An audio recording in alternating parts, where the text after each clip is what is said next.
AI career bubble. இந்த வார்த்தையை நீங்க சமீபத்துல அடிக்கடி கேட்க வாய்ப்பு இருக்கு. ஆனா இதோட உண்மையான அர்த்தம் என்ன? இது நம்மளோட எதிர்காலத்தையே மாத்த போற ஒரு பெரிய பிரச்சனையோட ஆரம்பமா இருக்குமோ? வாங்க இத பத்தி கொஞ்சம் ஆழமா பார்க்கலாம்.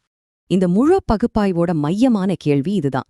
இப்போ வர அடுத்த தலைமுறைக்கு அவங்க கெரியர்ல படிப்படியா முன்னேறி போறதுக்கான ஏணிகளை ஏஐ எடுத்துருதா? இது ரொம்ப முக்கியமான கேள்வி, நம்ம எல்லாரும் யோசிக்க வேண்டிய ஒரு விஷயம். இப்போ இருக்கிற நிலைமைய விளக்க ஒரு அருமையான உருவகம் இருக்கு. அதாவது தர நகர்ந்துட்டு இருக்கும் போதே ஜென்சி நடக்க கத்துக்கிறாங்க. ஒரு நிமிஷம் யோசிச்சு பாருங்க. நீங்க முறையா நடக்க கத்துக்கும் போது நீங்க காலை வைக்கிற தர அப்படியே நகர்ந்தா உங்க நிலைமை என்ன ஆகும்? ரொம்ப தடுமாற்றமா இருக்கும் இல்லையா? இன்னைக்கு வேலைக்கு வர்ற இளைஞர்களோட நிலைமை சரியா இதுதாங்க. இங்கதான் ஒரு பெரிய முரண்பாடே இருக்கு. எந்த ஏஐ டூல்ஸ் நம்ம வேலைய வேகமாக்கும், நம்மளோட உற்பத்தி திறனை அதிகரிக்கும்னு நம்ம கொண்டாடுறோமோ, அதே டூல்ஸ் தான் நம்மளோட நீண்டகால கெரியர் வளர்ச்சிக்கு ஒரு பெரிய தடையா இருக்க வாய்த்திருக்கு. இது எப்படி சாத்தியம்? வாங்க விரிவா பாப்போம். நம்ம முதல்ல பார்க்க போற முக்கியமான கான்செப்ட் இதுதான், ஏஐ கரியர் பபிள். இது ஒரு ஆபத்தான சீரமைப்பு பிழை அப்படின்னு சொல்லலாம். ஒரு டாக்டர் நோயோட மூல காரணத்தை தேடுற மாதிரி நாம இப்போ இந்த பிரச்சனையோட ஆணி வேற தேட போறோம். அப்போ இந்த ஏஐ கரியர் பபிள்னா என்ன? ரொம்ப சிம்பிளா சொல்லணும்னா, தேவைக்கும் யதார்த்தத்துக்கும் சம்பந்தமே இல்லாத ஒரு நிலைமை. இன்னும் விளக்கமா சொல்லணும்னா, இது ஒரு வேலைவாய்ப்பு சந்தை. இங்க கம்பெனிங்க எதிர்பார்க்கிற திறமைகளும் மார்க்கெட்ல கிடைக்கிற வேலைகளும் ஒருத்தரோட உண்மையான வெற்றிக்கு தேவைப்படுற நீண்ட கால திறன்களும் ஒன்னோட ஒன்னு சம்பந்தமே இல்லாம ஒரு ஆபத்தான பாதையில போயிட்டு இருக்கு. இந்த ஏஐ பபிள நம்ம 3 அடுக்குகளா பிரிக்கலாம். முதல் அடுக்கு கேபிட்டல் பபிள். அதாவது ஏஐ கம்பெனிங்கள்ல தெளிவான வருமான திட்டம் இல்லாமலேயே கோடிக்கணக்கான முதலீடுகள் கொட்டப்படுவது. இரண்டாவது கேப்பபிலிட்டி பபிள். அதாவது ஏஐயோட உண்மையான திறனை விட அது நாம அளவுக்கு அதிகமா மதிப்பிடுறது. ஆனா நம்மளோட முழு கவனமும் இப்போ அந்த 3வது அடுக்கு மேலதான், கெரியர் பபிள். ஏன்னா இதுதான் நேரடியா நம்ம ஒவ்வொருத்தரோட வேலையையும் எதிர்காலத்தையும் பாதிக்குது. அடுத்த பகுதி கத்துக்கும் ஏணிய இழத்தல். நம்மளோட அடிப்படை திறன்கள் எப்படி கொஞ்சம் கொஞ்சமா அரிக்கப்படுதுன்னு பார்க்கலாம். யோசிச்சு பாருங்க, ஒரு பெரிய பில்டிங்கோட உச்சிக்கு போகணும்னா நமக்கு ஒரு ஏணி தேவை. ஒரு காலத்துல அனுபவமானவங்க கிட்ட இருந்து கத்துக்கிறதுக்கு இந்த மாதிரி படிப்படியான ஏணிகள் இருந்துச்சு. ஆனா இப்போ அந்த ஏணியோட முதல் சில படிகளே காணாம போனா நம்ம நிலைமை என்ன ஆகும்? அதுதான் இப்போ நிஜமாவே நடந்துட்டு இருக்கு. இந்த பிரச்சனைக்கு காரணம் ஸ்கில் அக்விசிஷன் கம்ப்ரெஷன், அதாவது திறன் கத்துக்கிற முறைய ஏஐ சுருக்குது. பாருங்க, ஏஐ கருவிகள் ஒரு வேலைய ரொம்ப வேகமா முடிக்க உதவுது. ஆனா இந்த வேகத்துல ஆழமான புரிதலுக்கும் உள்ளுணர்வுக்கும் தேவையான கற்றல் உராய்வு, அதாவது லேர்னிங் ஃப்ரிக்ஷன் மொத்தமா இல்லாம போயிடுது. ஒரு வேலையை முடிக்கிறது வேற, அந்த வேலையிலிருந்து கத்துக்கிறது வேற. இதுக்கு ஒரு நல்ல உதாரணம் சொல்லணும்னா, நம்ம சைக்கிள் ஓட்ட கத்துக்கிற மாதிரி தான். முதல்ல தடுமாறி கீழே விழுந்து கஷ்டப்பட்டு கத்துக்கிட்டாதான் பேலன்ஸ் கிடைக்கும். ஆனா ஒருத்தர் நம்மள பின்னாடி பிடிச்சுக்கிட்டே ஓட்ட வச்சா நாம வேகமா போயிடலாம், ஆனா பேலன்ஸ் பண்ண கத்துக்கவே மாட்டோம். அந்த தடுமாற்றம் தான் லேர்னிங் ஃப்ரிக்ஷன். இதுக்கு ஒரு தெளிவான உதாரணம் பார்க்கலாம் வாங்க. ஒரு ஜூனியர் டெவலப்பரோட பயணத்தை எடுத்துக்குவோம். ஏஐ வர்றதுக்கு முன்னாடி அவர் சின்ன சின்ன கோட் எழுதி அதுல இருக்கிற தப்ப அவரே கண்டுபிடிச்சு பழைய கோடெல்லாம் படிச்சு அந்த கஷ்டத்திலிருந்து தான் கத்துக்கிட்டார். அந்த உராய்வு தான் அவருக்கு அடித்தளத்தை ரொம்ப வலுவா அமைச்சு கொடுத்துச்சு. ஆனா இப்போ ஏஐ வச்சு ஒரே செகண்ட்ல கோட் ஜெனரேட் பண்ணிடலாம், தப்பிருந்தா அதவே திருத்திடும். இங்க என்ன ஆகுது? அந்த முக்கியமான கற்றல் உராய்வு மிஸ் ஆகுது. நேரா அவுட்புட் கிடைக்குது, ஆனா கத்துக்க வேண்டிய அந்த பயணம் இல்லாம போகுது. இதனால வர்ற மிகப்பெரிய மறைமுகமான ஆபத்து என்ன தெரியுமா? புரிதல் இல்லாத அனுபவம்.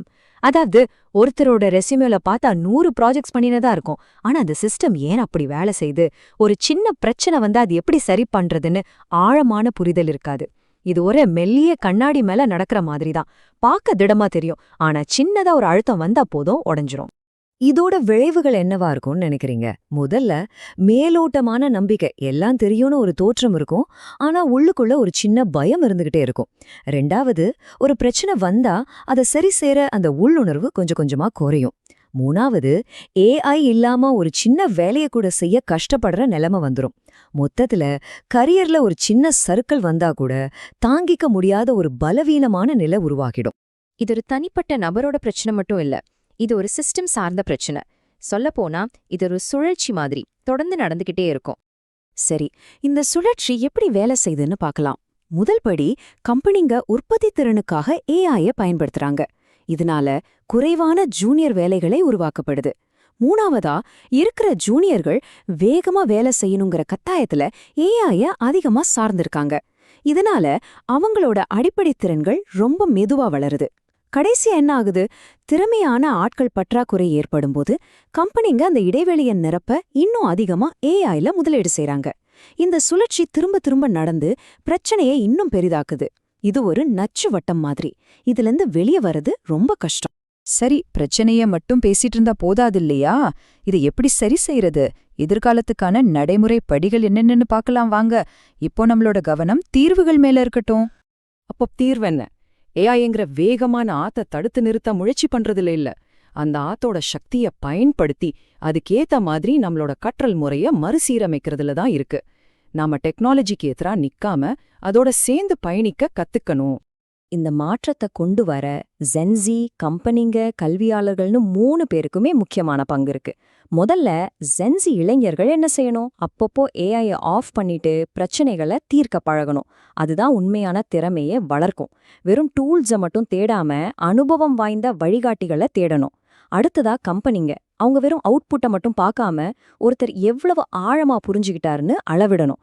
ஜூனியர்களுக்காகவே பாதுகாக்கப்பட்ட கற்கும் நேரத்தை உருவாக்கணும். கடைசியா கல்வியாளர்கள், அவங்க வெறும் பாடங்களை சொல்லிக் கொடுக்காம ஒரு சிஸ்டம் எப்படி வேலை செய்யுதுன்னு முழுமையா சிந்திக்க கத்துக் கொடுக்கணும். தோல்விங்கிறது தப்பில்ல, அது கத்துக்கிறதுக்கான ஒரு படின்னு புரிய வைக்கணும். இப்போ இந்த விஷயத்துல நாம அடிக்கடி கேக்குற சில தவறான கருத்துக்களை பார்க்கலாம். தப்பு, ஏஐ எல்லோருக்கும் சம வாய்ப்பு தருதுன்னு சொல்றது. உண்மை என்னன்னா, அது உள்ள வர்றதுக்கான வாசலை சுலபமாக்குதே தவிர மேல ஏறுறதுக்கான ஏணிய எடுத்துடுது.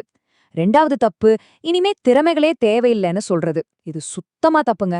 இப்போ திறமைகள் முன்னவிட அதிகமா தேவைப்படுது, ஆனா அதை கத்துக்கிறது தான் சவாலா மாறிடுச்சு. கடைசியா சீனியர்ஸ்க்கும் ஜூனியர்ஸ்க்கும் ஒரே மாதிரி ஆபத்து தான் நினைக்கிறது. அதுவும் தப்பு. சீனியர்ஸ்க்கு வேலை இழப்பு ஆபத்து, ஆனா ஜென்ஸிக்கு வளர்ச்சி சார்ந்த ஆபத்து இருக்கு. இது ரெண்டுமே வெவ்வேறு பிரச்சனைகள். இறுதியா இந்த ஒரு கேள்வியோட இந்த விளக்கத்தை முடிப்போம். நம்மளோட உண்மையான இலக்கு ஏஐய மெதுவாக்குவதில்ல, அதுக்கு ஏத்த மாதிரி நம்மளோட கற்றலை மறுசீரமைப்பதுதான். அப்ப கேள்வி இதுதான், இந்த புதிய எதிர்கால கற்றல் முறையோட சிற்பிகளா யார் இருக்க போறாங்க? கம்பெனிகளா, கல்வியாளர்களா, இல்ல அந்த சிற்பிகள்ல ஒருத்தரா நீங்க இருக்க போறீங்களா? பதில் உங்க கையில தான் இருக்கு. யோசிங்க.